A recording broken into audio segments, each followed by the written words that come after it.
आज सासु बोहू को ओलिकी करब आपनको आगु देखेबी। आज जेहेतु माणबसा थिला माणबसा सेकेंड पाली से मु गाधे पाधे सका रेडी ही चौर पूजा कर देइथिली। चौर पूजा पर ठाकुर माँ अधा अधी पूजा कर देइथिले कहीं मो पुओ को स्कूल छाड़बार थिला। तापर ठाकुर पूजा लगी पड़ली।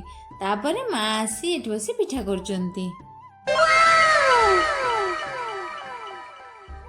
माँ पिठा कर सारिया पर मु चल जाइथिली ठाकुर पाखे पानी छड़ाइबा। आमर प्रति गुरुवार एमती साई बाबा आ गणेश पाखे भोग हुए।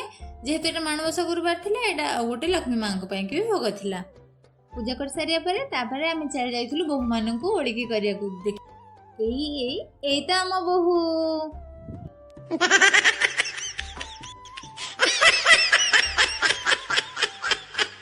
एटा होची कांजीअला आम संस्कृति और परंपरार गोटे पर्व।